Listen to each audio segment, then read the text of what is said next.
মানুষেরা, মক্কাবাসীরা, কুরাইশ বংশের লোকেরা কি করেছে? হযরত বিলাল রাদিয়াল্লাহু তাআলা আনহুকে তারা কি করেছিল? গরম বালুর উপরে ঠিক করে শুয়ে দিয়ে সিনার উপরে একটা বিশাল পাথর চাপিয়ে দিয়েছিল, যাতে করে বিলাল নড়াচড়া না করতে পারে।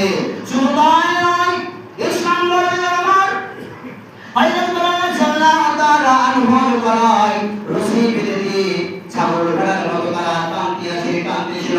মাটির সঙ্গে তারা এইভাবে গলাতে রশি বেঁধে তারা ছাগল ভেড়ার মতো তারা টানতেছিল মক্কা নগরীতে। মক্কার সেই ভূমিতে পাড়াতে এলাকায় তারা কি করতো? গলাতে রশি বেঁধে দিয়ে তারা ছাগল ভেড়ার মতো তারা টানতেছিল। ইসলাম ধর্মের আমার বিলাল মরণ পর্যন্ত দিনকে ছেড়ে দিয়ে ইসলামকে ছেড়ে দিয়ে তিনার মুখ দিয়ে শুধু বের হতেছিল আহাদুন আহাদুন, আল্লাহ হচ্ছেন এক, আল্লাহ হচ্ছেন এক। তিনার মুখ দিয়ে এই শব্দ বের হতেছিল।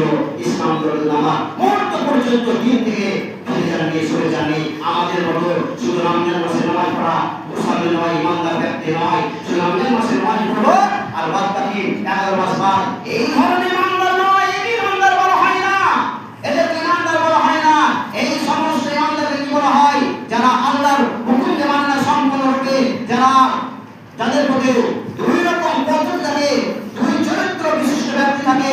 দিনের ক্ষেত্রে মানলে এক, আল্লাহ বলেছেন এক, আর মানলে এক। এই ধরনের ব্যক্তি বলা হয় মুনাফিক। যাদের মধ্যে দুই রকম চরিত্র রয়েছে, বিশিষ্ট রয়েছে, আল্লাহর হুকুমকে পঙ্খরূপে আদায় করবে না, তারা নিজের মধ্যে দিনকে ব্যবহার করবে, তারা তাদেরকে ইমানদার বলা হয় না। তাদের জন্য কঠিন শাস্তি রয়েছে। ইসলাম ধর্মের আমার